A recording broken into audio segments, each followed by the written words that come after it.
안녕하세요, 수험생 여러분. 만나서 반갑습니다. 더 배운 공무원 국어 교수 이진호입니다. 자, 저희 오늘은 33번부터 문제풀이 진행하도록 하겠습니다. 그 33번에서 35번 문제를 보면은 고려가요의 청산별곡이 되는데, 자, 이 청산별곡은 고려가요 중에서도 아주 중요한 작품이 되겠습니다. 그렇기 때문에 상당히 여러분들이 좀 정리를 잘해 두셔야 되는 작품이 되겠습니다. 자, 우선 청산별곡과 관련해서 그 시험 문제로 그 선지에서 좀 자주 나오는 것들을 우선 간단하게 정리를 하면서 작품과 함께 살펴보도록 하겠습니다. 자, 우선 청산별곡을 보면은 우선 제일 위에 1년부터 순서대로 보게 되면은 청산별곡은 기본적으로 전체 그 8년으로 구성이 되고 있는데, 이 8년이 어떤 식으로 그 대칭이 되고 있는지 우선 그거부터 여러분들이 좀 확인을 하셔야 되겠습니다. 그래서 그 전체 8년을 보게 되면은 1, 2, 3, 4년이 있고, 그 다음에 5, 6, 7, 8년이 있는데, 이때 5, 6, 7, 8로 가는 것이 아니라 순서대로 하면은 6, 5, 7, 8 이런 년으로 대칭이 된다고 생각하시면 됩니다. 자, 여기서 말하는 이 대칭이라는 것은 1년과 6년이 대칭이 되는 것이고, 그 다음에 2와 5, 그 다음에 3과 7, 그 다음에 4와 8 이런 형식으로 대칭이 되는데, 여러분들이 여기서 좀 봐두셔야 되는 부분은 바로 이 부분이 되겠습니다. 이 부분. 자, 그래서 청산별곡이 전체 8년에서 완벽하게 대칭이 이루고 있는 것은 6, 5 부분이 바뀐다라는 것으로 여러분들이 이해를 하시고, 이 6, 5가 바뀌는 부분에 대해서는 조금 있다가 내용을 보면서 설명을 좀 더 드리도록 하겠습니다. 자, 우선 청산별곡에서 많이 나오고 있는 그 내용에 대한 특징들을 여러분 몇 가지만 정리를 해보면은, 우선 청산별곡은 고려가요가 되겠습니다. 고려가요.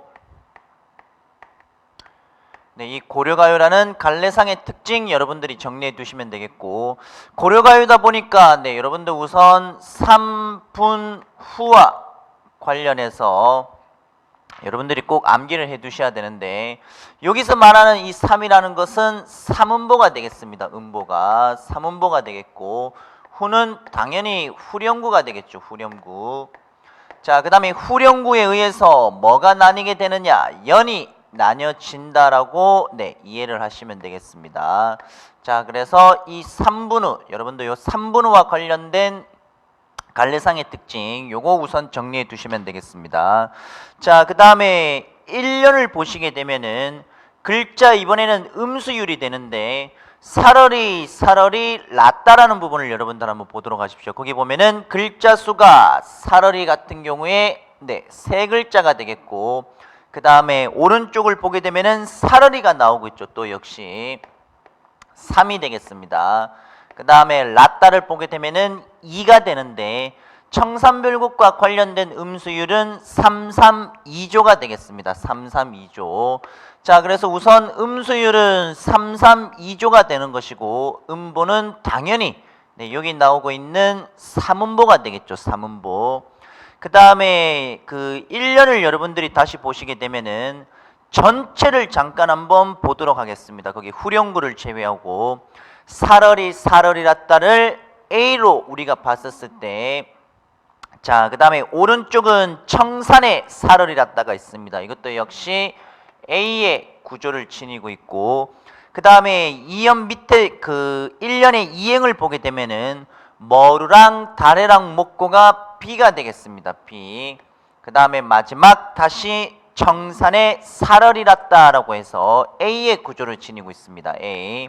자, 우리 문학 작품을 보면은 AA 이 바로 BA의 구조가 나오게 되는데, 요거 여러분들 좀 기억을 하셔야 됩니다. 예를 들어 꽃이 피네 갈봄 여름 없이 꽃이 피네. 자, 이랬을 때 역시 마찬가지 꽃이 피네 갈봄 여름 없이 꽃이 피네 AA BA의 구조를 지니고 있습니다. 마찬가지 꽃이 지네 갈봄 여름 없이 꽃이 지네도 역시 마찬가지 AABA의 구조를 지니고 있고, 또는 뭐 해야 솟아라라고 해서 해야 솟아라, 해야 솟아라, 말갛게 얼굴 고운 해야 솟아라도 역시 마찬가지입니다. AABA의 구조를 지니고 있는 문학에서 구조상의 특징으로 이렇게 AABA의 구조가 나오고 있기 때문에 여러분들 이것도 좀 정리를 해 주셔야 되겠습니다. 자, 그래서 우선 청산별곡과 관련된 뚜렷한 특징들을 다시 한 번 더 정리를 해보면은 첫 번째는 음수율이 332조가 되겠고, 두 번째는 음보율이 3음보가 되겠습니다. 세 번째는 AABA의 구조를 지니고 있고, 그리고 마지막으로 당연히 고려가요니까 뭐가 되느냐? 후렴구가 되겠죠. 여기 나오는 후렴구. 자, 그래서 우선 네 가지에 대한 이 청산별곡과 관련된 특징 여러분들이 정리해 주시면 상당히 도움이 될 것입니다. 자, 그 다음에 이제 본격적으로 작품 내부로 들어가게 되면은, 자, 우선 1년을 보면은 청산이라는 곳이 나오고 있습니다. 청산. 시적 화자가 이상으로 설정해 두는 청산이라는 아주 이상 세계가 되는 것이겠죠. 그 다음에 두 번째로 나오는 이상 세계는 바로 6년에서 나오고 있는 바다가 되겠습니다. 바다. 자, 그래서 이 작품에서 뚜렷하게 긍정으로 나오는 대상은 바로 1년에 나오고 있는 청산과 그 다음에 6년에 나오고 있는 바다, 이 두 가지 여러분들이 좀 생각하시면 되겠습니다. 그래서 1년부터 우리가 간단하게 한번 살펴보면은, 자, 사르리 사르리랐다, 청산에 사르리랐다라고 해서 청산, 이상 3개 정도로 여러분들이 정리를 해두시면 되겠고, 그 다음에 2연을 보면은 머루랑 다래가 나오고 있습니다. 머루랑 다래. 여러분들 이 머루랑 다래는 소박한 음식에 해당하는 것으로서 소박한 음식이 됩니다. 음식. 자, 이 소박한 음식에 해당하는 것으로서 얘는 표현상의 특징 여러분들 두 가지만 정리해 주시면 되겠습니다. 두 가지. 우선 첫 번째는 소박한 음식이 이것 말고도 상당히 많습니다. 하지만은 이 작품에서 머루랑 다래라고 해서 부분을 소박한 음식이라는 전체로 표현을 했기 때문에 부분을 전체로 표현하는 것은 바로 대유법이라는 표현상의 특징이 있죠. 대유법. 자, 그 다음에 두 번째는 사자성어 하나 정리해 두시면 되겠습니다. 사자성어. 여기서 말하는 사자성어는 바로 소박한 음식을 뜻하는 박주산체가 있죠. 박주산체. 자, 그래서 요 두 개 여러분들 정리해 두시면 되겠습니다. 자, 그래서 머루랑 다리는 대유법과 소박한 음식 이 두 가지를 뜻하는 의미 요것 정리해 두시면 되겠고, 그래서 1년은 청산에 살고 싶은 시적 화자의 뭘 뜻하느냐? 바로 동경을 뜻하게 되는 것이겠죠. 그래서 시적 화자의 동경이라고 해서 여러분들이 1년을 정리해 주시면 되겠습니다. 자, 그 다음에 2연으로 가면은 2연도 시험에 잘 나오는 부분이 있겠죠. 2연을 보게 되면은 나올 만한 포인트는 딱 하나가 되겠습니다. 자, 우선 2연의 일행을 보면은 울어라 울어라 새라고 나오고 있는데, 자, 바로 이 새라는 대상이 시험 문제에 나올 가능성이 상당히 큽니다. 청산별곡에서. 자, 이 새가 지니고 있는 것은 앞에 울다라는 정서가 직접적으로 지금 자연물에 대응이 되고 있기 때문에 새가 가지고 있는 대상은 바로 감정이입의 대상이 되겠습니다. 감정이입. 자, 이게 감정이입이라는 대상이 이제 성립될 수 있는 이유는 청산별곡이 지니고 있는 주제는 크게 세 가지로 우리가 나눌 수가 있습니다. 첫 번째는 이제 지식인이 되겠죠. 지식인. 그 다음에 두 번째는 말 그대로 실현당한 사람이 될 것이고, 세 번째는 유랑민 정도로 우리가 생각을 했었을 때 이 세 가지 화자가 주제 각기 다르다라고 이해를 해도 현실적으로 어떻습니까? 사는 것이 기본적으로 마이너스 부정이 되는 것이겠죠. 그렇기 때문에 울다라는 이 자연물 앞에 울다라는 정서와 직접적으로 대응이 되는 것이기 때문에 감정이입의 대상으로 볼 수 있다라고 생각하시면 되겠습니다. 그래서 새는 감정이입의 대상이 되겠습니다. 감정이입. 간단하게 정리하면은 화자의 비애, 슬픔 정도로 여러분들이 이해를 하시면 되겠죠. 그렇게. 자, 그 다음에 사면으로 가도록 하겠습니다. 사면을 보게 되면은 가던 새라고 나오고 있는데, 이 갈더는 뭐 밭을 갈다라는 정도로 여러분들이 이해를 하시면 되겠습니다. 그렇게 뭐 갈던 새, 갈던 새 바라보다 그 다음에 물 아래가 나오고 있는데 물 아래 여러분들 그 사면에서 나오고 있는 물 아래 같은 경우에는 네, 요거는 속세로 이해를 하시면 되거든요. 속세. 자, 그러면은 물 아래가 속세다라고 했었을 때 뭐와 대조가 되느냐? 바로 일행에 그러니까 1년에서 나오고 있는 청산, 청산과 대조가 된다라고 이해를 하시면 되겠습니다. 그렇게. 자, 그래서 지금 물 아래라고 해서 속세. 자, 이때 속세 같은 경우에는 네, 속세에 대한 미련 정도로 여러분들이 이해를 하시면 되겠습니다. 그래서 사면에서 가지고 있는 내용을 요약하면 속세에 대한 미련, 속세에 대한 미련을 지니고 있는 시적 화자. 네, 그렇게 정리 간단하게 해주시면 되겠습니다. 그 다음에 사연을 보면은 뭐 이럭저럭 해서 낮은 지내왔건만 올 사람도 갈 사람도 없는 밤은 또 어찌 보내냐라는 이런 말이 나타나는데 자 이때도 역시 마찬가지 사연도 대조가 사용이 되고 있습니다. 대조가 낮과 밤에 대한 대조가 지금 나타나고 있는 것이죠. 자 그렇게 마지막 후렴구를 통해서 얄리얄리 얄라셩 얄라리 얄라라고 해서 네 마무리 짓고 있는 부분이 되겠습니다. 자 우리가 지금 간단하게 1년에서 4년까지 우리가 이제 한번 살펴봤는데 여러분들 이 후렴구를 보면은 네 동일 의문이 지금 반복이 되고 있죠. 바로 리을이 반복이 되고 있습니다. 이 리을 같은 경우에는 네, 뭐 문법을 하셔서 알겠지만은 흐르는 소리라고 해서 유음이라고 우리가 이제 보통 표현을 하는데 이게 문학 작품에서 리을 이 유음이 네, 이렇게 반복이 되면은 뭐 우선 크게 세 가지의 느낌을 주게 되겠습니다. 첫 번째는 밝고, 그 다음에 두 번째는 부드럽고, 그 다음에 세 번째는 경쾌한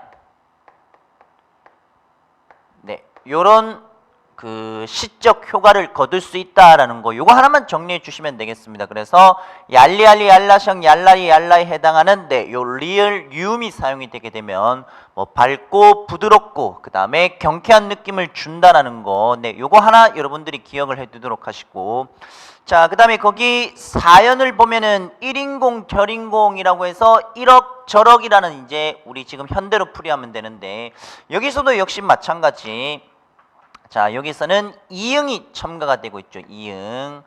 자, 이응이 첨가가 되고 있는데 이응은 네, 비음으로 들어가게 됩니다. 비음. 자, 요것도 역시 운율적 운율과 반복이 되고 있기 때문에 운율을 형성할 수 있는 요소로 여러분들이 바라보면 되는데 이응도 유음과 마찬가지 이런 느낌을 분명히 줄 수가 있습니다. 이게 이제 조금 네 내용을 보면은 예를 들어서 이제 보통 여러분들 요즘에 그 연애하시는 연인분들 있죠. 연인분들 보면은 그러니까 이제 여자가 연하고 남자가 연상이라고 했었을 때 뭐 보통 뭐 오빠라고 이렇게 호칭을 부르게 되는데 네 그냥 오빠라고 부르는 거랑 그 다음에 오빠에다가 이 이응을 네 한번 집어넣도록 해보십시오. 이응 오빠에다가 네 이응을 집어넣으면은 오빵이 되겠죠. 오빵 네 그렇게 부르는 분도 실제 제가 네 몇 번 봤습니다. 자 이렇게 이응이 이렇게 들어갔었을 때 역시 마찬가지 네 그냥 오빠라고 부르는 거랑 이응이 들어가서 오빵이라고 이렇게 부르는 거랑 분명히 차이는 있습니다. 분명히 약간 부드럽다라든지 또는 약간 또 밝은 느낌을 준다라든지 이런 네 긍정적인 느낌을 주게 되는 것이거든요. 그래서 보통 흐르는 소리라든지 또는 이응 네, 이런 리을과 이응이 들어가게 되면은 기본적으로 밝고 부드럽고 네, 또는 경쾌한 느낌을 준다는 거 거기까지 여러분들이 정리를 하시면 되겠습니다. 여기 자 이렇게 정리를 하시고 자 그 다음에 네 5년으로 가는 것이 아니라 6년으로 바로 가도록 하겠습니다. 6년으로 자 6년을 가게 되면은 이 바로 바다라는 이상향이 나올 수가 있는데 이거는 여러분들 쉽게 생각하시면 되겠습니다. 1년에서 분명히 청산을 설정을 했습니다. 청산을 그러니까 이상세계에 대한 어떤 동경이라든지 청산을 분명히 설정을 했는데 이게 지금 1에서 4까지 내려가는데 뭐 중간에 뭐 새가 울다라는 감정이 이렇게 직접적으로 이제 이입이 되는 부분이 있고 그 다음에 이제 뭐 낮은 지내왔건만 그럭저럭 버텼는데 뭐 밤에는 올 사람도 갈 사람도 없다. 시적 화자의 외로움이 되지 않습니까? 시적 화자의 고독 정도로 여러분들이 생각하시면 됩니다.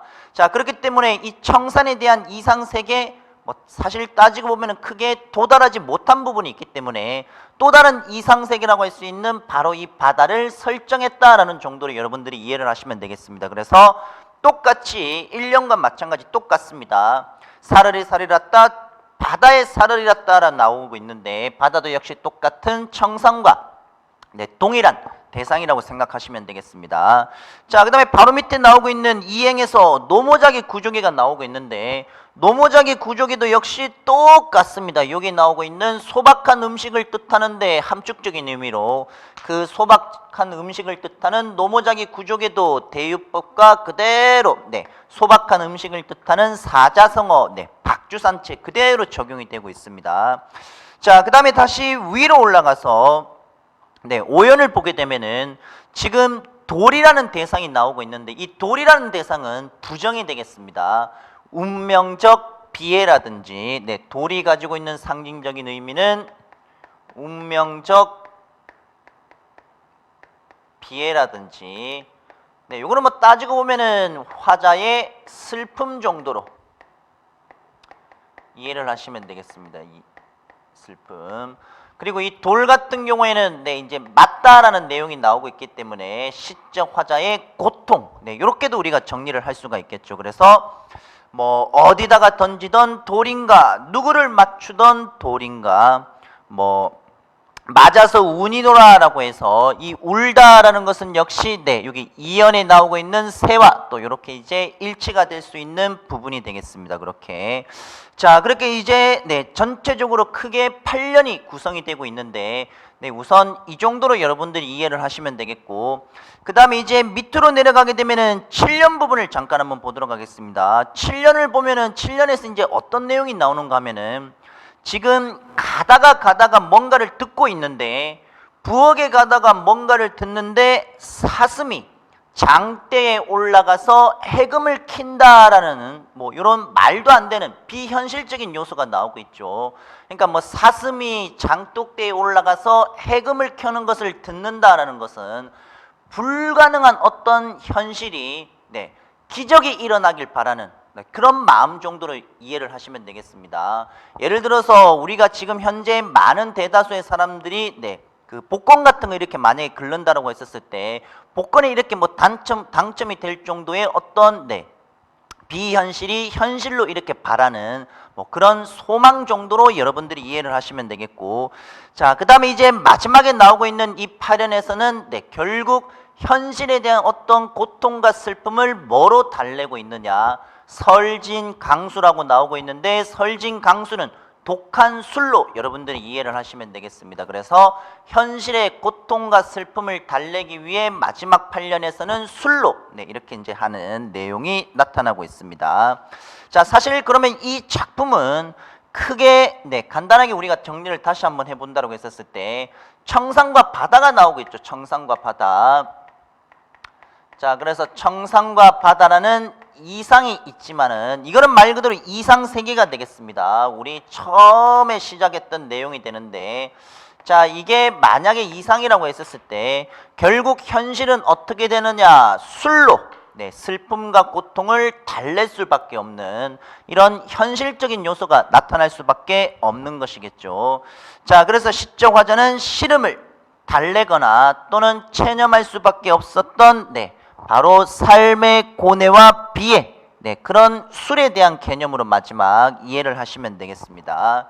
자 그래서 우선 저희가 이제 처음에 작품을 접근할 때 주제를 크게 세 가지로 볼 수 있다고 말씀을 드렸는데 첫 번째는 유랑민 정도로 기억을 하시면 되겠습니다. 유랑민 말 그대로 뭐 전쟁이 될 수도 있는 것이고 난리가 될 수도 있는 것이고 자 이런 난리통을 피해서 삶을 떠돌아다닐 수밖에 없는 그런 고려시대의 유랑민의 입장에서 이 청산과 바다라는 이상으로 설정해 두고 하지만 결국 현실은 그렇게 이상에 도달하지 못하는 거죠. 그렇기 때문에 술로 달랜다라는 그런 것으로 우리가 첫 번째 주제 이해하시면 되겠고 그 다음에 두 번째는 지식인 정도로 여러분들이 이해를 하시면 되겠습니다. 지식인 고려시대에는 아무래도 이제 뭐 무신 정권이라든지 그와 관련된 횡포가 분명히 있었습니다. 또는 외세의 침략이 분명히 있었었고, 자, 그래서 이제 무신 정권으로 인한 그 횡포라든지 아니면은 외세의 침략으로 인한 어떤 횡포라든지, 자, 그로부터 멀리 벗어난 바로 이 지식인의 고뇌 정도로 여러분들이 이해를 하시면 되겠고, 말 그대로 세 번째는 실현당한 사람이라고 생각하시면 되겠습니다. 자, 실현을 당했을 때는 여러분들이 감정이입이 좀 기본적으로 되시겠죠. 그렇기 때문에 고려가요가 지니고 있는 주제 크게 세 가지, 거기까지 정리하시면은 작품을 조금 더 쉽게 보실 수가 있을 것입니다. 자, 우선 33번 문제로 가게 되면은 우선 첫 번째가 경쾌한 리듬 그리고 세련된 언어 감각이 돋보이고 있다라고 나오고 있는데, 이런 운율 리듬에서 우리가 한번 살펴볼 수가 있겠고, 그 다음에 상징과 비유가 나오고 있는데, 비유는 맞습니다. 비유는 맞는데, 뭐 예를 들어서 이제 상징을 개인적인 상징으로 이렇게 뭐 청산이라든지 바다라든지 이상세계 이런 것들은 또 개인적인 상징으로 분명히 볼 수가 있죠. 하지만 뭐 현실에 대한 부당함에 대해서 풍자 비판하고 있느냐, 그렇지는 않습니다. 청산별곡 자체가 성격이 풍자적인 성격을 지니고 있는 것은 아니기 때문에 2번이 정답이 되겠죠.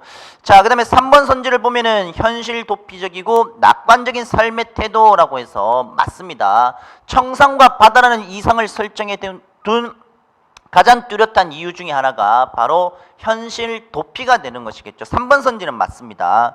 그 다음에 선지 4번을 보게 되면은 대상의 화자의 감정을 이입했다. 감정이입의 대상은 새. 분명히 나오고 있습니다. 자, 그 다음에 34번 문제로 가면은 이 시의 화자에 대한 설명으로 옳지 않은 것은 이라고 내용이 지금 나타나고 있는데, 현실적 삶의 피해를 느끼고 있다. 1번 선지는 맞죠. 그 다음에 2번 고통스러운 현실에서 방황하고 있다. 이 선지도 분명히 맞습니다. 3번 선지를 보면 속세에 대한 미련은 아까 우리 사면에서 물 아래가 있었습니다. 물 아래 맞습니다. 자, 그 다음에 선지 4번을 보면은 초월적인 세계라고 나오고 있는데, 분명히 지금 초월적인 세계는 청산과 바다 나올 수 있다라고 가정을 합시다. 그러면은 이 이상 세계에 대해서 뭔가 만족감이 드러나야 되는데, 그런 만족감은 분명히 없습니다. 이상 세계가 있음에도 불구하고 속세에 대한 미련이 나오고 있고, 바다라는 이상 세계가 있어도 기적과 같은 일을 바라는 7년, 그 다음에 결국 현실은 술로 달랠 수밖에 없는, 이렇게 밑부분으로 내려가면은 다른 대조되는 내용들이 나오고 있기 때문에 정답은 4번이 되는 거겠죠. 4번. 자, 그 다음에 35번을 보면은 지식인의 사랑 노래라고 규정을 했었을 때, 이 노래를 개인 창작가요로 볼 수 있는 가장 근거가 되는 것은 바로 청산이라든지 또는 바다라든지 술이라든지 이 시어가 지니고 있는 개인적 상징이 되겠죠. 그렇기 때문에 4번이 정답이 되겠습니다. 4번. 자, 그 다음은 저희 36번과 37번 문제에 해당하는 교재 23쪽이 되겠습니다. 23쪽. 여러분들 그 23쪽을 보게 되면은 기본적으로 이 작품은 역설과 반어가 나오는 내용이 되는데, 이 작품은 우선 뭐 예를 들어서 남녀간의 사랑이라고 이야기를 했었을 때 너랑 이별하지 않겠다는 얘기죠. 그런데 이 이별하지 않는다라는 것이 좀 발상이 좀 독특합니다. 불가능한 상황을 설정하고 난 뒤에 이것이 만약에 가능하다고 했었을 때 너랑 이별하지 않겠다라는 내용이 되는 것이겠죠. 너랑 이별하지 않겠다. 자, 우선 작품에 대해서 간단하게 한번 살펴보도록 하겠습니다. 자, 내용을 보면은 우선 2연을 잠깐 한번 보도록 하겠습니다. 2연을 보면은 2연은 이런 내용이 나오고 있습니다. 밤을 구우면은 군밤이 되겠죠. 군밤. 밤을 구웠습니다. 이미 군밤이 되었습니다. 군밤이 되었는데 이 군밤을 모래에 심는 겁니다. 즉 땅에 심는다라고 했었을 때 이 군밤을 심었을 때 싹이 나서 해야만 너랑 이별하겠다는 얘기거든요. 군밤을 땅에다가 다시 심었을 때 싹이 난다. 이거 사실 말이 안 되는 내용이지 않습니까? 불가능한 상황이 되겠습니다. 그래서 이런 불가능한 상황이 현실로 벌어졌을 때 너랑 이별하겠다라는 것으로서 아까 제가 처음에 말씀드렸던 불가능한 상황을 가능, 그런 형식으로 여러분들이 이해를 하시면 되겠습니다. 자, 그래서 우선 여러분들이 정리를 해 두셔야 될 것은 우선 역설법이 되는데, 역설법은 전부 다 이런 것들입니다.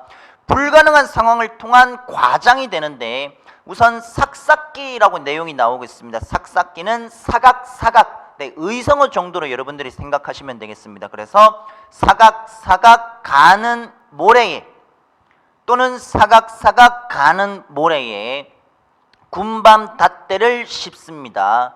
그 밤이 움이 돋아 싹이 나야만, 그 밤이 움이 돋아 싹이 나야만, 요 부분이 바로 역설법이 되는 것이겠죠. 불가능한 상황을, 네, 과장을 통해서 역설적 상황을 제시하고 있습니다. 역설적 상황. 자, 그러면 이 역설적 상황은 왜 역설법으로 성립이 되느냐? 그만큼 시정화자가 지니고 있는 강한 소망이 있습니다. 이 강한 소망을 표출할 수 있는 것이기 때문에 역설법이 성립이 될 수 있습니다. 자, 그렇게 네, 작품을 각각 여러분들이 보시면 되겠습니다. 거기 보면은 유덕하신 님을 이별하고 싶습니다라고 해서, 네, 사랑하는 사람과 이별하고 싶다라는 것은 여러분들 후렴구라고 생각하시면 되겠고, 바로 이 사랑하는 사람과 이별하겠습니다라는 이 후렴구가, 네, 반어법이 되겠습니다. 반어법. 자, 그래서 여러분들 정리를 하실 때는, 네, 기본적으로 뭐 후렴구 위쪽에 나오고 있는 부분들은 전부 다 불가능한 것이기 때문에 모순이 되겠죠. 그렇기 때문에 후렴구 윗부분을 여러분들은 역설로 생각을 하시면 되겠고, 후렴구 부분을 반어법으로 기본으로 생각하시면 되겠습니다. 자, 그 다음에 거기 사면을 보게 되면은 옥으로 연꽃을 새깁니다. 그러니까 옥이 있습니다. 옥. 이 옥이 나오고 그 다음에 그 밑에 보면은, 네, 바위가 나오고 있죠. 바위. 중요한 것은 얘도 무생물이고 얘도 무생물입니다. 그런데 무생물끼리 뭐를 붙이느냐? 접을 붙이는 거죠. 접을. 자, 접을 붙였을 때 뭐라고 얘기를 하고 있는가 하면은 옥으로 연꽃을 새깁니다. 옥으로 연꽃을 새깁니다. 바위 위에 접을 붙이고 접을 붙였을 때 옥 연꽃에 꽃이 피면이라는 뜻이 되는데, 그 꽃도 그냥 한 송이 이렇게 피는 것이 아니라 그 꽃이 세 묶음이 피었을 때, 말 그대로 많은 꽃이 필 때 이 정도로 생각을 하시면 되겠죠. 역시 마찬가지, 네, 불가능한 상황을 과장을 통해서 보여주고 있는데, 네, 역시 역설법이 되겠습니다. 자, 그래서 접을 붙여서 꽃이 펴야만 결국 뭘 하느냐? 너랑 이별하겠다는 얘기죠. 역시 똑같은 구조를 지니고 있습니다. 사면도. 자, 그 다음에 사연으로 가게 되면은, 네, 무쇠가 나오고 있죠. 무쇠가 나오고 있고 천릭이 나오고 있는데, 요 천릭은 옛날, 네, 어떤 입는 옷이 되겠습니다. 옷. 무쇠로 이제 천릭을 만들어, 무쇠로 천릭을 만들어가 되는데, 옷을 만드는데 옷의 재료는 바로 무쇠가 되겠죠. 쇠가 되겠습니다. 쇠. 자, 그런데 이 쇠옷을 철사로 주름을 박는다라고 나오고 있습니다. 주름도 역시 뭐를 박느냐? 철사로 주름을 박는 것이겠죠. 철사. 자, 그 다음에 이 철사로 주름을 박았는데 옷이 다 헐어야만. 자, 여기를 보시면은 무쇠로 옷을 만들고 철사로 옷의 주름을 맞는데, 이 옷이 다 헐어야만 역시 사랑하는 사람과 이별하겠다라는 것이 되겠죠. 역시, 네, 위에 있는 내용과 똑같은 구조를 지니고 있는 불가능한 상황을 가능한 것으로, 네, 그런 형식으로 나타내주고 있습니다. 자, 그 다음에 바로 밑에 오연이 되겠죠. 오연을 보게 되면은 이번에는 무쇠가 있습니다. 그러니까 소가 있는데, 네, 쇠로 만든 소가 되겠죠. 무쇠소가 있습니다. 근데 이 무쇠소가 있는데 역시 이 무쇠소가 푸른 풀인데 무슨 풀이냐? 쇠풀이 되는 거죠. 쇠풀. 자, 그래서 무쇠소가 쇠풀을, 이 무쇠로 만든 소가 쇠풀을 먹으면 뭘 하겠느냐? 역시 사랑하는 사람과 이별하겠다라는 내용이 나타나고 있습니다. 이별. 자, 그래서 지금 고려가요 중에 정석가를 보게 되면은, 네, 전체 이런 내용들이, 자, 요게 2연이 되고 3연이 되고 4연이 되고 5연이 되겠습니다. 5연. 자, 이런 불가능한 상황을 네, 가능한 것으로 그렇게 바꾸면서 네, 이런 역설이 나타나고 있다라고 여러분들이 정리를 하시면 되겠고, 자 우선 네, 아까 우리가 하지 않았던 1년으로 잠깐 올라가도록 하겠습니다. 1년. 자, 1년을 보면은 이 작품은 정석가가 되는데, 정석가. 첫 번째 딩하도라라는 내용으로 시작이 되고 있습니다. 거기 보면은 딩하라고 나오고 있는데, 자, 이 딩하는 제목과 연관이 되겠습니다. 제목. 우선 딩하라는 부분은 무슨 말이 되느냐? 딩하는 징이여. 그 다음에 도리어가 되겠습니다. 자, 징이여, 도리여라고 여러분들이 생각을 하시면 되는데, 바로 이 징과 돌, 네, 요것이 정이라고 하고, 요것을 네, 석이라고 했었을 때 제목과 연관이 되겠습니다. 그래서 제목 자체가 네, 정, 석, 그 다음에 네, 가가 되겠죠. 제목 자체가. 자, 그래서 뭐 징이여, 도리여, 뭐 지금의 계시옵니다. 이런 형식으로 시작이 되는데, 1년 같은 경우에는 네, 태평성대에 대한 기원 정도로 여러분들이 생각을 하시면 되겠습니다. 자, 그래서 이때 정석가가 크게 임이라고 했었을 때 두 가지로 해석이 될 수 있습니다. 두 가지. 첫 번째는 태평성대가 나오고 있기 때문에 이때 임을 임금으로 보는 견해가 있고, 네, 그 다음에 두 번째는 정말 사랑하는, 네, 사랑하는 임으로 여러분들이 정리를 하시면 되겠습니다. 크게 두 가지로 바라볼 수가 있습니다. 두 가지. 뭐 예를 들어서 임금으로 본다라고 하게 되면은 태평성대를 기원을 하고 있는 것이기 때문에 신하 또는 백성이 화자가 되겠죠.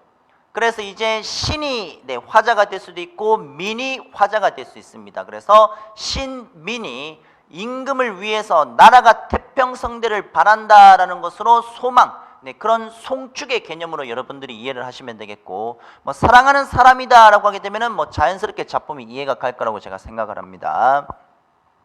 자, 그리고 이제 네, 마지막 6년을 보도록 하겠습니다. 6년도 네, 상당히 중요하죠. 6년을 보게 되면은 구슬이 바위에 떨어진들, 이거 어디서 봤느냐? 우리 지난 강좌에서 봤었죠. 지난 강좌를 보게 되면은 구슬이 바위에 떨어진들, 구슬이 바위에 떨어진들 끈이야 끊어지겠습니까? 라고 해서 서경별국에서 봤던 작품과 동일한 부분이 되겠습니다. 자, 요거는 정석가는 6년이 되고 서경별국은 네, 2년. 2연에서 시적 화자는 남성이 되거든요. 남성이 여성 화자에게 안심하라, 우리의 사랑, 믿음만 있으면은 우리의 인연은 끊어지지 않는다라는 내용과 네, 동일한 부분이 되는데, 이 부분은 아무래도 이제 어떤 특징이 있느냐라고 하게 되면은 고려가요 있죠. 고려가요. 고려가요 같은 경우에는 말 그대로 구전되는 특징이 있습니다. 구전. 구전이라는 것은 입에서 입으로 전승되는 네, 이런 특징이 있는 것이기 때문에 그때 당시 많은 민중들이 네, 요런 부분을 하나의 유행가로 네, 이렇게 불렀다라는 정도로 여러분들이 이해를 하시면 되겠습니다. 자, 그 다음에 36번으로 가게 되면은 이 노래에 대한 설명으로 옳지 않은 것은 1번, 네, 1번은 당연히 이것 때문에 성립이 되겠죠. 임금. 임금으로 보았을 때는 태평성대에 대한 기원으로 볼 수 있는 것이기 때문에 1번 선지 맞습니다. 그 다음에 2번은 사문보의 율격을 바탕으로 하고 있다. 아까 제가 처음에 판사했었을 때 청산별국에서 고려가요는 기본적으로 사문보를 지니고 있습니다. 3분후, 네, 그거 기억 잘 하셔야 됩니다. 자, 그 다음에 선지 3번을 보면은 자연물을 통해 삶의 비애를 형성하고 있다라고 나오고 있는데, 이 자연물을 통해서 삶의 비애를 형성하고 있다. 네, 이것은 결국 앞부분에 나왔던 청산별국이면은 맞을 수 있어도 네, 여기서는 아닙니다. 삶의 비애를 형성하는 것이 아니라 너랑 이별하지 않겠다라는 시적 화자의 단호한 네, 의지를 형성하고 있기 때문에 3번은 관련이 없습니다. 자, 그 다음에 4번 선지를 보면은 불가능한 상황을 통해 역설적 표현으로 주제를 강조하고 있다라고 나오고 있는데, 네, 역설적인 표현은 바로 2, 3, 4, 5 후렴구 윗부분이 되겠습니다. 후렴구 윗부분에서 전체 4번이 나오고 있습니다. 역설적인 상황은. 그래서 36번의 정답은 3번이 되겠습니다. 3번.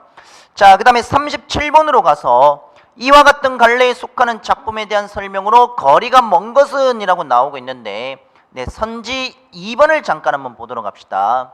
정형화된 형식. 정형화된 형식은 여러분들 이거는 네, 시조가 되겠죠. 시조. 시조가 정형화된 형식으로 우리가 살펴볼 수가 있겠고, 네, 정답은 2번이 되겠습니다. 2번. 1번 선지를 보면은 당대 사람들의 진솔한 감정이 잘 드러나고 있다라고 해서 우리 예전 고려시대 평민들의 삶이 진솔하게 담겨있는 고려가요의 특징이 맞습니다. 3번 선지는 내용이 음란하다라는 이유로 기록되지 않는 남녀 상열지사라고 해서 야한 이야기까지 다 함께 수록이 되고 있기 때문에 조선시대에 와서 이런 현실이 분명히 벌어지고 있죠. 선지 3번도 맞습니다. 자, 그 다음에 이제 선지 4번을 보면은 악장가사, 악학개범, 그 다음에 시용향약보라고 해서 크게 이 세 가지 문헌에 수록돼서 전해지는 것이 바로 고려가요가 되는 것이겠죠.